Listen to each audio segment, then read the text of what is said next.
Hey there, I'm Rob and I'm 45 years old. Recently, I got caught up in some drama with my ex-wife and how she has been treating our daughter, and honestly, I had no clue about it. Let me rewind all the way back to how it all began about 20 years ago. Time sure flies.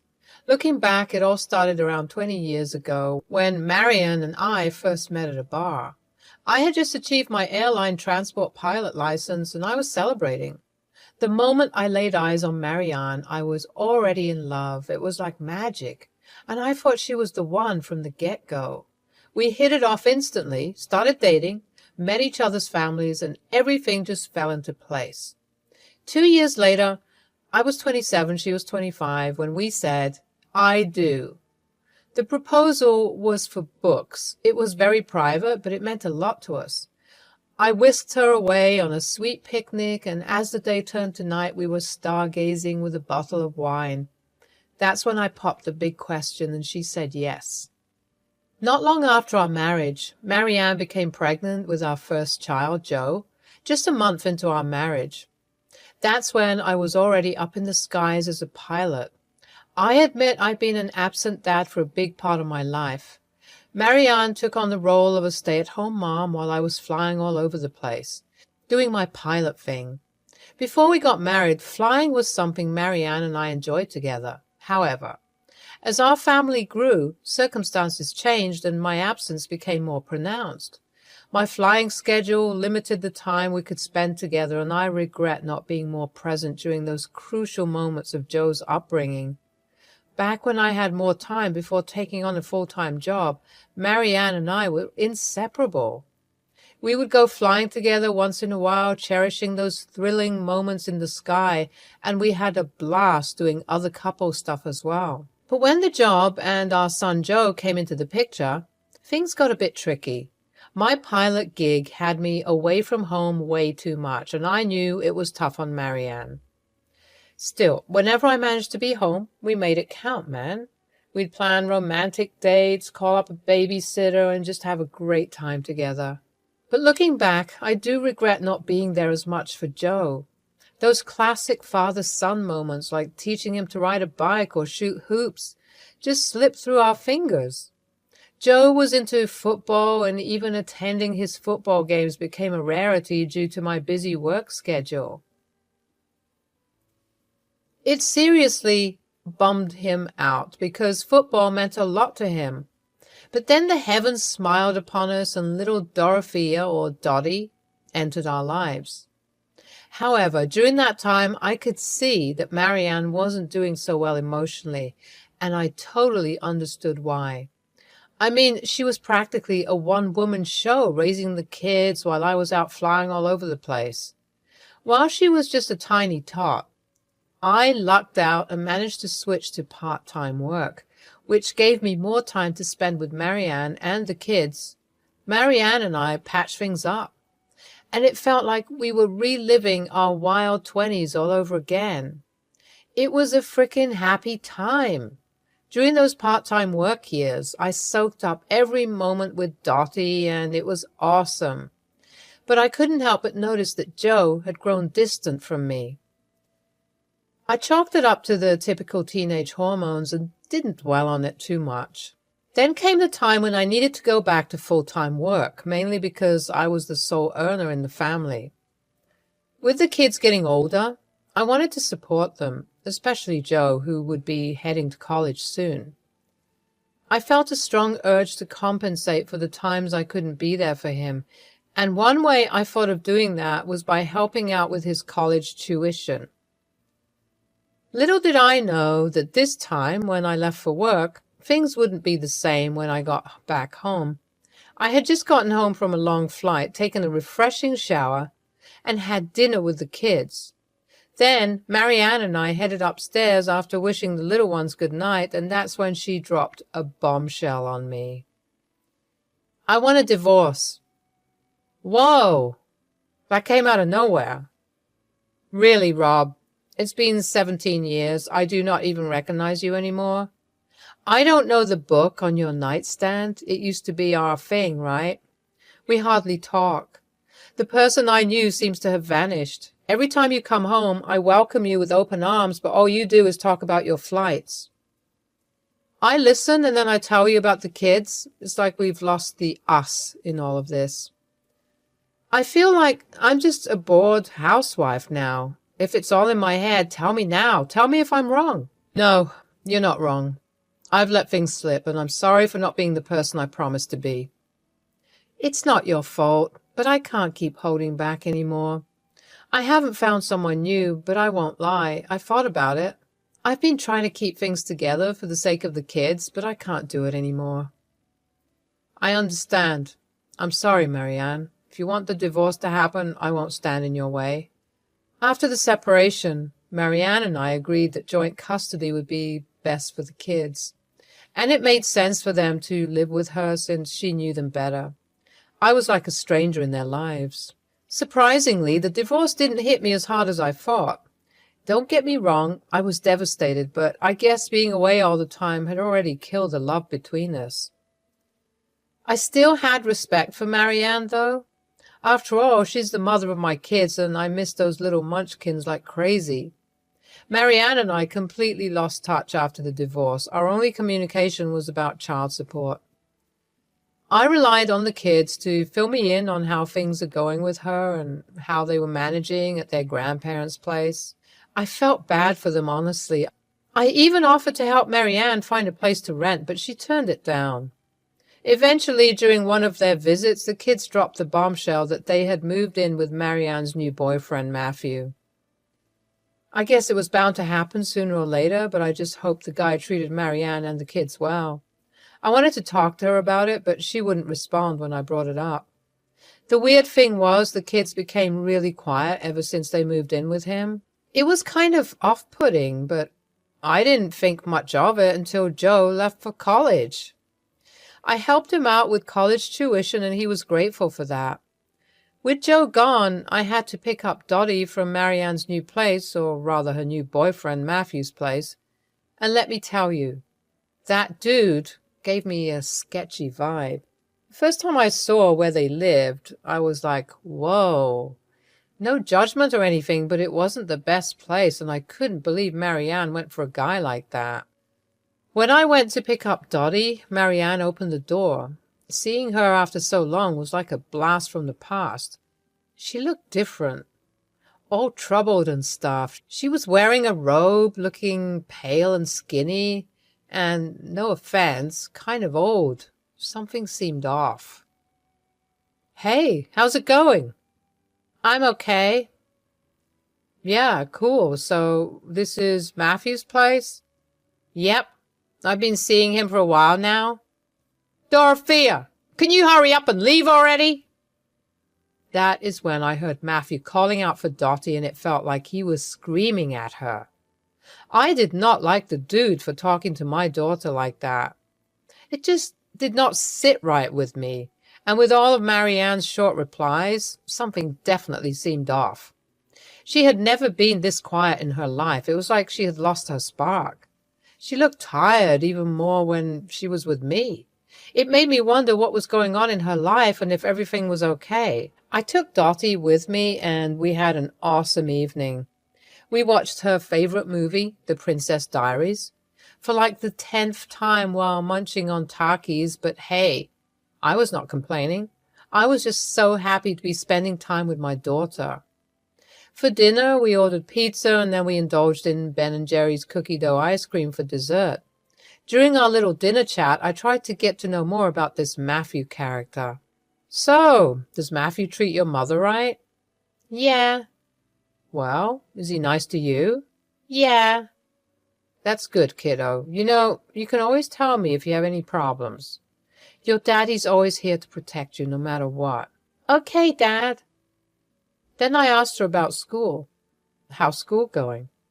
I don't want to lie to you, and I need to come clean about something. I don't go to school anymore.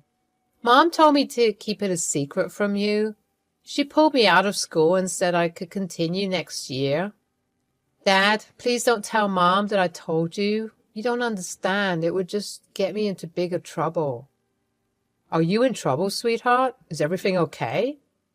Yeah, I mean, everything's fine, but please just Don't tell Mom. Dottie, I really need to understand why your mom would keep this from me. Not going to school and taking a gap year is a big deal. I'm really worried about you and I want to make sure everything's okay. I know, Dad, but Mom said she's handling everything and she didn't want you to get involved. I was taken aback by the whole situation. I could not wrap my head around what was happening with Marianne. Even though I promised Dottie not to say anything, I needed to understand why she wasn't sending her to school. Dottie was on the verge of starting middle school, and missing out on those crucial years felt really concerning to me. I mean, I'm providing financial support, so what could be the reason holding Marianne back? Initially, I thought about asking Joe for some insights, but I didn't want to burden him with our family issues. He has his own life now, and I didn't want to disturb that. With a couple of flights lined up for the week, I decided to wait until I got back to talk to Marianne about it. I asked Dottie to go to bed early and dropped her off at Matthew's place the next day before heading to the airport. A few days later, I finally landed my flight for the week and had the weekend off. It had been ages since I had a weekend to myself, and I was stoked about it. When I got home, my phone started ringing, and guess who it was? Marianne. But when I picked up, it was Dottie on the line. Hey, Dad. Hey, baby girl, what's up? Is everything fine? Why are you calling from your mom's phone? Yeah, Dad, please send $3,000 for new school books. Wait a minute, didn't we talk about school yesterday? You told me Mom pulled you out of school. Marianne took over the phone. Dorothea needs money for some new books. It's $3,000. I knew Marianne wasn't sending Dottie to school. Feeling exhausted and frustrated, the fact that Marianne would hide something like this from me and then lie to my face made me snap. I couldn't hold back my anger any longer. What's the money really for, Marianne? I've been sending you child support all this time, and now I find out Dottie isn't even going to school? What's happening here? Where is all the money going? Oh, my God, I'm just going to talk to you later. And then she just hung up the phone on me. I kept calling, but no one answered. It was way too late at night, and I was dead tired. I still had to pick up Dottie for the weekend, though, so I decided to tackle the conversation the next day.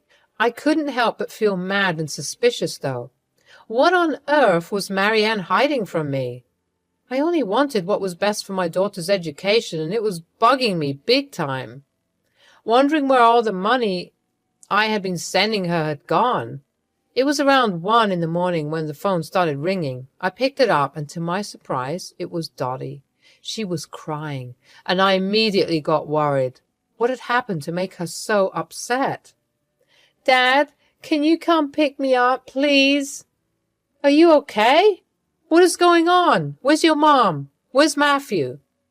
Mom doesn't know I'm talking to you. She's probably sleeping in her bedroom with Matthew right now. Just be here and call me when you're outside. Don't worry, I'm coming. I could sense the fear and distress in Dottie's voice, and my heart sank. I told her to stay put, and I dashed out to pick her up, my mind racing with all sorts of worries about what was happening. I drove like a maniac to their place, not wasting any time. I called Dottie, and she tiptoed out the door like a ninja. This meant that Marianne had no idea that I was here. I gave Dottie a big hug as soon as she got into my car, and we didn't talk at all during the drive back home. Once we got home, I got her settled on the couch and told her to make herself comfortable. I grabbed her a glass of water, trying to ease the nerves and worry that she must have been feeling. Sweetie, you've got to be honest with me if you want me to help you out here. Okay, Dad. When Mom and Matthew found out that I told you about them pulling me out of school, they went ballistic. Mom started chucking stuff at me. What? She threw things at you? Yeah, it was like a crazy storm in there. And Matthew was yelling at me, saying all these awful things, like I'm worthless and should just disappear. What? Your mom has completely lost it. Mom said we're having some money problems and things are going downhill fast at home. What do you mean, sweetheart? We've been scraping by, Dad. It's been rough. We're having cereal for dinner.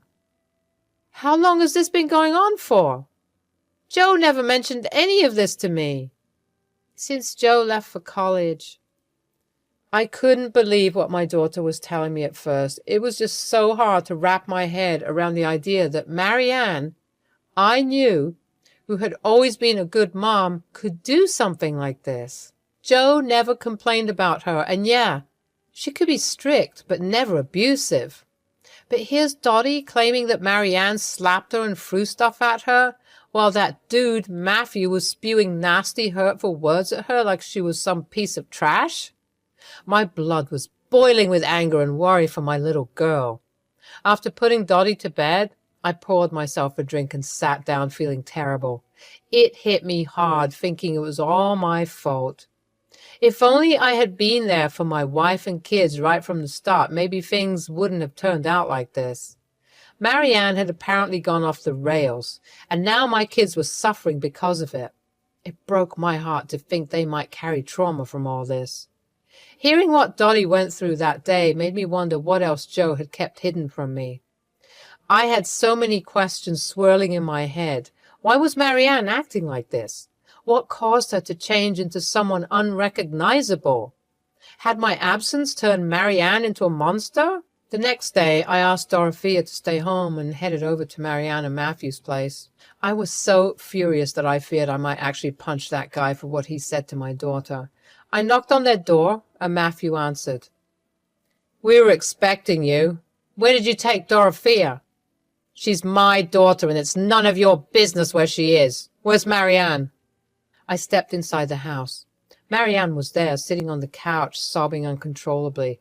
I was so puzzled, I just needed the truth at this point. Oh, my God, just start talking, Marianne. Why have you been behaving this way? You laid a hand on our daughter. Where has all the money been going? And you, Matthew? I've heard stuff about you, too. How dare you? Marianne had known me for a long time, and she knew I didn't lose my temper easily, but when I did, it wasn't any good for anyone. Rob, I'm so sorry. I messed up big time. You see, Matthew's in serious debt and he owes a lot of money to someone. Initially, we used to take a chunk out of the child support checks you sent to pay off the debt collectors. But recently, they've been breathing down our necks, demanding the full amount, so we had no choice but to send it all to them. And I love Matthew. I was just trying to protect him. That's why I made Dottie take a gap year. You didn't care about our daughter, did you? All you cared about was protecting Matthew, someone who clearly doesn't deserve any of it. You put him above your own child, and for what? Do you realize what you've done? I'm sorry. You know, Matthew, I've tried to give you the benefit of the doubt, but I can't ignore the truth any longer. You're nothing but a loser. You're a grown man living off my child support money, and for what? What do you even do all day? I'm working on some things, all right? Working on what? Scamming people and leeching off my ex-wife? Is that your grand plan? Look, it's not as simple as you think. It's pretty simple, actually. You're a deadbeat, living off someone else's hard work. You can't even provide for yourself, let alone Marianne. And Marianne, you will be hearing from my lawyer soon. When I got back home, I knew I had to dig deep and find out if Joe was holding anything back. I hadn't been the perfect dad, but now it was my chance to step up and be there for them.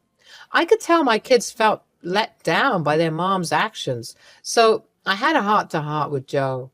Marianne had been nagging him verbally, but at least he didn't face any physical abuse.